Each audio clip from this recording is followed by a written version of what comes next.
এবারে জন্মদিনে বড়ি বেগমকে চমকে দেওয়ার একটা উপায় বার করেছি।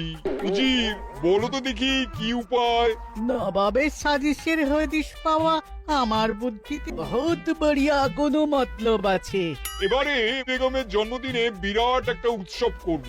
সারা দেশ থেকে মহান মহান অতিথিদের নিয়ে আসা হবে। দুনিয়ার সেরা সেরা খাবার, সেরা সেরা গাইয়ে, সেরা সেরা বাজিয়ে, সেরা সেরা নাচিয়ে রাতকে দিন করে দেবে এমন রোশনাই। রেস্টো নাই। কি বললে? বহুত বড়িয়া আপনার সোচ, লেকিন মাফ করবেন হুজুর, রাজকোষের অবস্থা খুবই খারাপ। উৎসব করার মতো তো রেস্টো নাই জাহাপানা। কোনো কথা শুনতে চাই না। আমি হলাম গিয়ে বাংলার নবাব। আমি আনন্দ হই হুল্লোড় করবো না তো কে আর করবে? একদম ঠিক জাহাপানা, কিন্তু কর বসিয়ে টাকা তোলো। সব কিছুতেই কর বসানো আছে জাহাপানা। হাসি কান্না ছাড়া আর কোনো কিছুতেই কর বসানো যে বাকি নেই। তার ওপরেই কর বসাও। হাসি কান্নার ওপর কর? না, শীতকাল আসছে, বসাও বসাও কর হাঁচির ওপর। হ্যাঁ, হাতির ওপর কর? বসাও। ওরকম মুখ করে আছো কেন? যদি না পারো তো বলে দাও, আমি অন্য উজির নিয়োগ করব। আমি আজই ঘোষণা করে দিচ্ছি, এবার থেকে হাতির ওপর কর দিতে হবে। হ্যাঁ, তো জানাব, এতে প্রজারা যদি ক্ষুব্ধ হয়? আরে বাবা, প্রজাদের কাজই তো মাঝে মাঝে ক্ষুব্ধ হওয়া। তা ঠিক হুজুর। আমাকে কদর করে এমন কিছু সন্ডা আছে, তাদেরকে কাজে লাগাতে হবে। বহুত খুব জাহাপানা। তাহলে হাতি গোনার লোকের ব্যবস্থা করে নি। ওই সন্ডারাই হাঁচি গুনবে। ওদের স্বেচ্ছাসেবক হিসেবে নিয়োগ করো। বহুত খুব জাহাপানা। সব জায়গায় লোক পাঠাতে শুরু করো। তবে কৃষ্ণনগরে বেছে বেছে লোক পাঠাবে। আর মনে রেখো, ওখানে গোপাল আছে।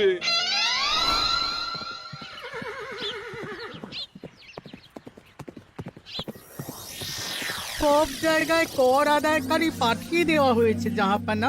আপনার কথা মতো তাদের বলে দেওয়া হয়েছে যে আদায় হওয়া করের 10% তাদের বেতন হিসেবে দেওয়া হবে। সুতরাং কর আদায়ে কোনো ঢিলেমি হবে না। বহুত আচ্ছা, বহুত আচ্ছা।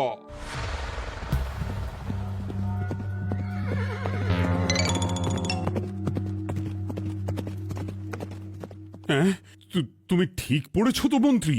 হাঁচির উপরে কর? বলেন তো, আর একবার পড়ছি মহারাজ। আসলে এটা নবাবই মশকরা। আমাদের নবাব যে খুবই রসিক মানুষ তা তো আমরা দেখেছি। বারবার কৃষ্ণনগরের সঙ্গে রসিকতা করতে গিয়ে হাঁড়ি ফেটে রস একেবারে মাখামাখি হয়েছে, আর সারা গায়ে পিঁপড়ে ধরেছে। মস্করা নয়, একদম সত্যি কথা। হাঁচির উপরে কর বসানো হয়েছে, আর আমরা হলাম নবাবের খাস হাঁচি গোনার দল। আমরা এই কৃষ্ণনগরে থিতু হয়ে বসলাম বটে। এবারে হাঁচি গুনবো আর মোহর আদায় করব। গোপাল, তুমি কি বলো? সর্দার, তোমাদের এখানে আসা একেবারেই লোকসান হয়েছে। কেন মশাই? আচ্ছা, আপনি গোপাল? না না, আপনার কোনো কথাই শুনবো না। আমাদের বই বই করে বলে দেওয়া হয়েছে, গোপাল হইতে সাবধান। সর্দার, আমি তোমাকে সাবধান হতেই বলছিলাম। হাঁচি ধরতে গেলে তোমাদের খুব সতর্ক থাকতে হবে, কারণ এই কৃষ্ণনগরের বাসিন্দাদের শরীর স্বাস্থ্য এত ভালো যে এখানে কেউ হাঁচে না, কাশে না, ঢেকুর তোলে না, ইয়ে করে না। বলেন কি মশাই? এটা তো নবাবকে জানাতে হচ্ছে। যাও যাও, এক্ষুনি মুর্শিদাবাদে ফিরে গিয়ে নবাবকে জানাও। ওরে, কেউ এদের যাওয়ার ব্যবস্থা করে দে। ওই তো হেঁচেছে। হাঁচি এক, পুরো এক মোহর। হাঁচি দুই, দুই মোহর। আরে, এটা তো হাঁচির বাচ্চা, এটা তো ধরলে চলবে না। কেন? হাঁচি হলেই তো হলো। কি করব সর্দার? লিখবো? দেখ, একবার গুনে যখন ফেলেছি পুরো ছাড়তে পারবো না। আধমোহর লেখ। এটা কাশি, কাশিতে কোনো করের কথা নেই।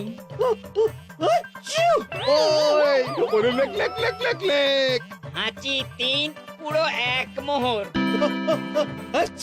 হাঁচি চার,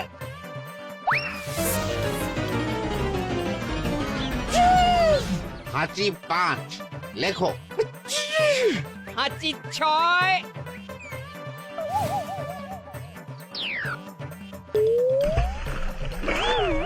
যা, যা কি রে, শুনেছিলাম কৃষ্ণনগরের মন্ত্রীটা মাথা মোটা, প্রমাণ হয়ে গেল। জল থেকে উঠবে যখন ঠান্ডা লেগে হাঁচি তো আরো বাড়বে। জলে বুড়বুড়ি উঠছে, বেটা জলের তলায় তলায় হাঁটছে। হাঁচি 7।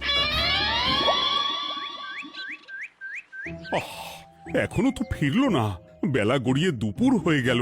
ভাববেন না রাজামশাই, আমরা যারা যারা এখানে এসেছি সবাই ধড়িবাজ লোক।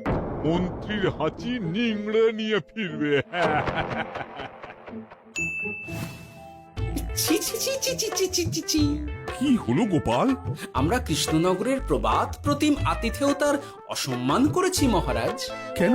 কিভাবে? কখন?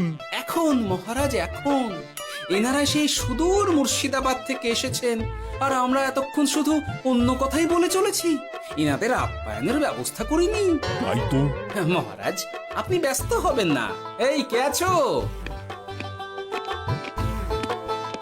শোনো, এদের রাজ অতিথিশালাতে থাকার বিশেষ ব্যবস্থা করো। এদের খাবার যাবে মহারাজের পাকশাল থেকে। এদের সব সুবিধে অসুবিধে দেখার জন্য দাস দাসী নিযুক্ত থাকবে। চলো হে চলো। আরে দাঁড়াও সর্দার, হ্যাঁ বলুন। তোমাদের তো আবার গোপালের কথা শোনা বারণ। আমার ব্যবস্থায় বোধহয় তোমরা থাকবে না। বাদ দিন তো, আসলে ভয় ছিল আপনার বুদ্ধিকে, আর ভয় নেই। কেমন আগু পিছু বিচার না করেই বলে ফেললেন এখানে কেউ হাঁচে না। বুঝে গেছি, আসলে গোপাল হলো গল্প। চলো হে চলো, ও বড্ড খিদে পেয়েছে। প্রহরী, এই সর্দারের দলের বাকি লোকগুলো এলে এদেরকেও অতিথিশালায় নিয়ে যেও। হ্যাঁ, আচ্ছা।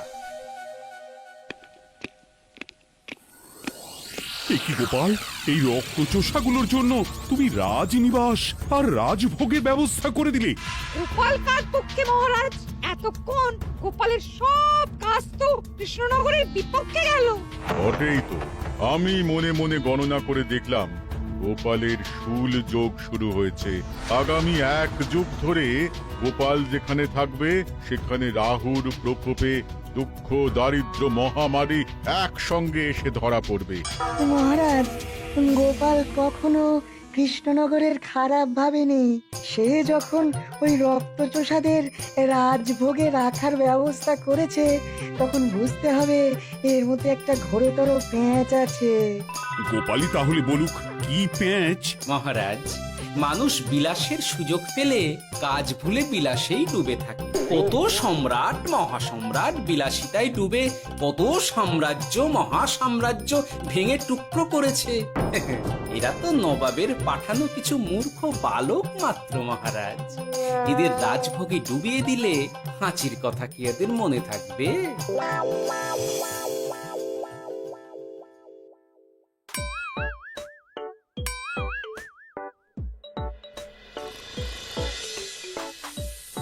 কি ব্যবস্থাপনা সব ঠিক আছে তো? হ্যাঁ হ্যাঁ, খাসা ব্যবস্থা হয়েছে।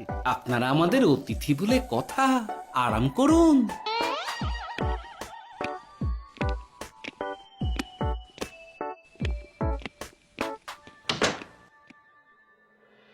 বিজ্ঞানী, তোমার এই দুমুখ আয়না আবিষ্কার তোমার জীবনের সেরা কাজ। একদিক দিয়ে আয়না, অন্য দিক দিয়ে কাঁচ। কেউ জানতেই পারবে না যে তার উপর নজর রাখা হচ্ছে। অনবদ্য অনবদ্য। মহারাজের জয় হোক। কিন্তু মহারাজ, এই কৃতিত্বের মূল ভাগীদার আমাদের মন্ত্রী। তাই নাকি? হ্যাঁ মহারাজ, মন্ত্রীর দুমুখ কাজকর্ম দেখেই দুমুখ আয়নার কথা আমার মাথায় আসে। মুখ সামলে কথা বলো বিজ্ঞানী। ওরা শুনতে পাচ্ছে। যা চেঁচালেন 20 ইঞ্চির দেওয়াল ভেদ করে ওদিকে চলে যাবে কথা। এই কে যেন কাকে মুখ সামলে কথা বলতে বললো? ওই ওই বাইরে কেউ বলেছে। এই তোমরা সবাই শোনো, অতিথিদের যেন আদর যত্নের ত্রুটি না হয়। আমি আর যাই, কাল সকালে আসবো, কেমন?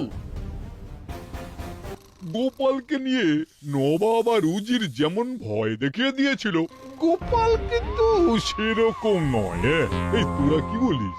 না না না না না না, গোপাল একটু ওই হাবা গোবা আছে দাদা। দেখো দেখি কেমন বুক পেতে দিয়েছে, এবার ওদেরই বুকে বসে ওদেরই দাড়ি ওপড়াবো।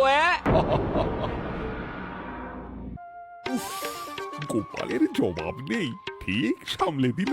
মহারাজ, এই প্যাঁচটা আমার মাথাতেই এসেছিল, কিন্তু ওই যে নাকে মাছি ঢুকে গিয়েই সব বরবাদ হয়ে গেল। মহারাজ, এই পরিকল্পনা যদি মন্ত্রীর মাথাতে আগে এসে থাকে, তাহলে এদের মন্ত্রী আমার চেয়ে ভালো করে সামলাতে পারবেন মহারাজ। বটেই তো, এই দায়িত্ব আমি নিলাম মহারাজ।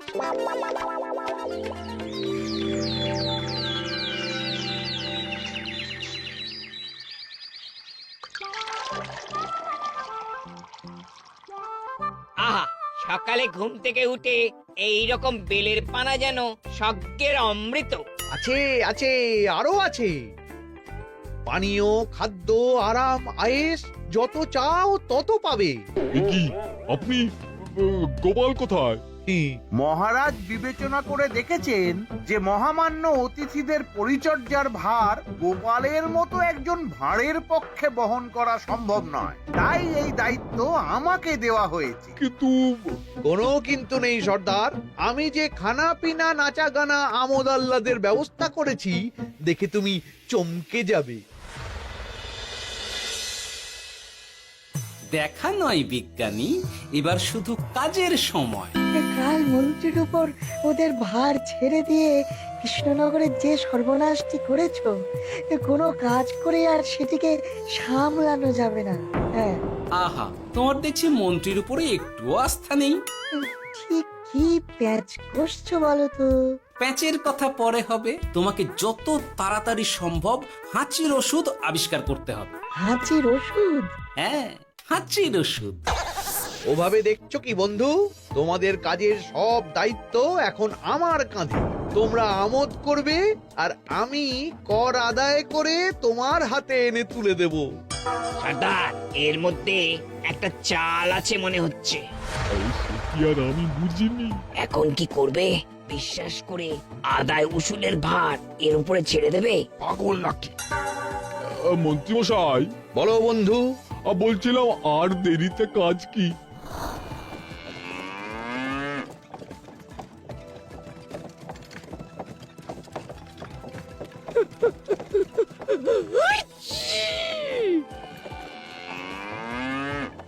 মন্ত্রী, লেখো হাঁচি এক। ওহে, তোমার নাম কি?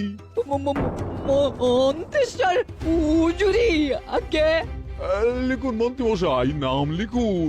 ওহে মন্তেশ্বর, হাঁচি কর, এক মোহর ছাড়ো দেখিনি। হাঁচি দুই। আরে যাও, দৌড়ে গিয়ে দু মোহর আদায় করে আনো। ওরে, তোরা সব কৃষ্ণনগরের কোণে কোণে ছড়িয়ে পড় দেখি, একটা হাঁচিও যেন বাদ না পড়ে। হ্যাঁ,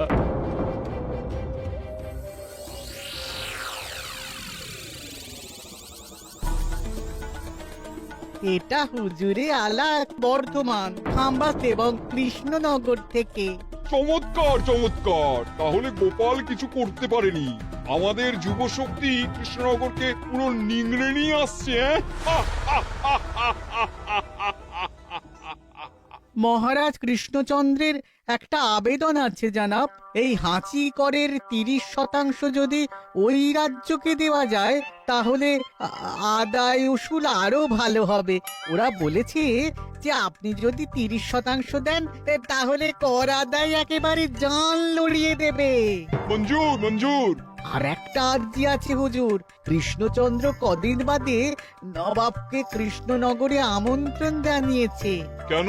কৃষ্ণনগরের নবাব এবং তার উন্নয়ন উপলক্ষে এক মহোৎসব হবে। সেই সঙ্গে শহরে থাকা ইংরেজদের কাছেও নবাবের সৈন্য বলের এবং নবাব ও কৃষ্ণনগরের মধ্যে পারস্পরিক ভ্রাতৃত্বের সম্পর্কের বার্তাও পৌঁছে দেয়া যাবে। নবাবের অধীনস্থ রাজারা নবাবের শত্রু, এই রকম একটা ধারণা থেকে ইংরেজরা ইদানিং বেপরোয়া হয়ে উঠেছে, তাতে লাগাম উঠবে। বহুত খুব মঞ্জুর মঞ্জুর মঞ্জুর।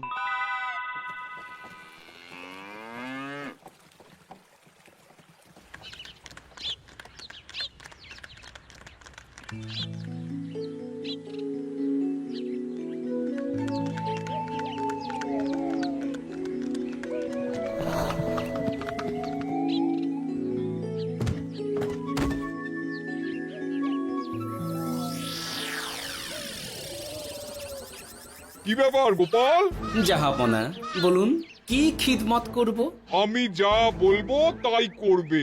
অবশ্যই জাহাপনা। क्या बात উজির, তুমি সাক্ষী, মহারাজ কৃষ্ণচন্দ্র আপনিও সাক্ষী। গোপাল আমাকে কথা দিয়েছে আমি যা চাইবো তাই করবে। গোপাল, তুমি আমার সঙ্গে মুর্শিদাবাদ যাবে। এখন থেকে আমার দরবারের বিদূষক হিসেবে থাকবে, কেমন? ওরে ওরে ওরে ওরে ওরে তোরা বাজনা বাজা।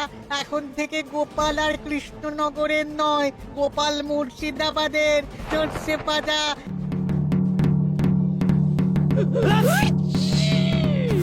কি হলো? হুজুর, মনে হচ্ছে আপনার সৈন্যদল হাঁটছে। হ্যাঁ? হুজুর, হাঁচিগড়ের বন্যা সব সৈন্য 10-12টা করে হেঁচে ফেলেছে। মানে প্রচুর মোহর হয়ে গেছে আর বাড়ছে বাড়ছে। আমার হাঁচি গোনার দল একটা হাঁচিও বাদ দেবে না। মোহর রাখার জন্য নতুন পোশাকখানা বানাতে হবে হুজুর। সর্দার, আমাদের হাঁচিগুলো কি খুলবো? হ্যাঁ, নিশ্চয়ই। একটা হাঁচিও যেন বাদ না পড়ে। চলুন হুজুর, আমরা এখানে দাঁড়িয়ে থেকে আর কি করব? ওরা হাঁচুক আর হাঁচি গুনুক। চলুন নবাব বাহাদুর, আপনার জন্য কৃষ্ণনগরের রাজাতীর্থ অপেক্ষা করছে। হুজুর, আমার মনে হয় আমাদের কৃষ্ণনগরে এখন আর দেরি করা উচিত হবে না। আমরা সোজা শহরের দিকে রওনা হয়ে যাই। শহরের ইংরেজদের শিক্ষা দিয়ে ফেরার পথে আমরা কৃষ্ণনগরের আতিথ্য গ্রহণ করব। সে কি? মহারাজ, নবাবের মতো কর্তব্যপরায়ণ ইনসানকে তার কর্তব্য পালনে বাধা দেবেন না। আমরা ওনার শহর থেকে ফেরার অপেক্ষায় থাকবো। ঠিক আমার এক্ষুনি শহরে যাওয়ার দরকার। ইংরেজরা সব নিয়ম কানুন ভেঙে চুরে যা ইচ্ছে তাই করতে আরম্ভ করেছে। উচিত সৈন্যদের ডাক দাও, চলো রওনা হই। কিন্তু জাহাপনা, আপনার সৈন্যদের থেকে পাওনা মোহরগুলো এতক্ষণে যা হেঁচেছে, লাখখানেক মোহর তো হয়েই গেছে। ওটা আমরা নিজেদের মধ্যে বুঝে নেব। কিন্তু ওই করের 30% যে কৃষ্ণনগরের পাওনা। পেয়ে যাবে। শহর থেকে ফিরি। আরেকটা কথা, হাঁচিকর ব্যবস্থা এখন থেকে উঠে গেল।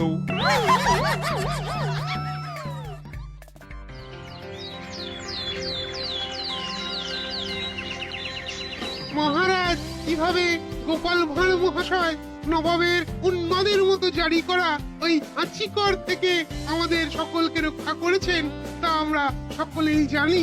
সমাজের তরফ থেকে তাই গোপালকে সামান্য উপহার।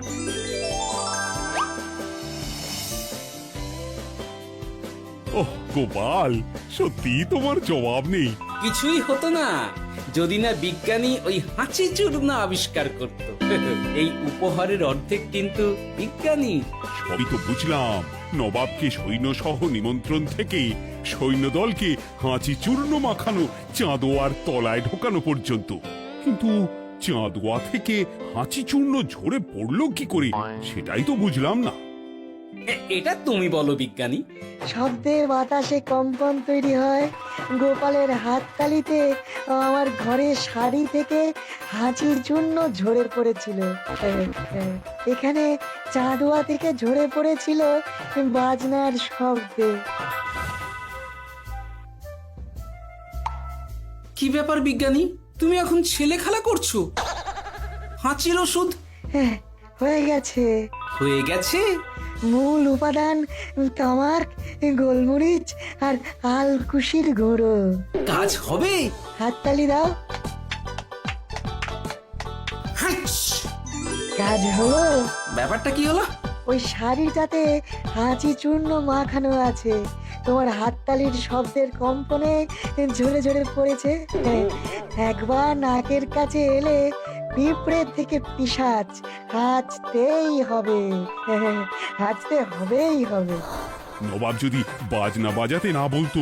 আমাদের বাজনদাররা তৈরি ছিল মহারাজ। যাক, সবই ভালোই ভালোই মিটে গেল। যার শেষ ভালো তার সব ভালো।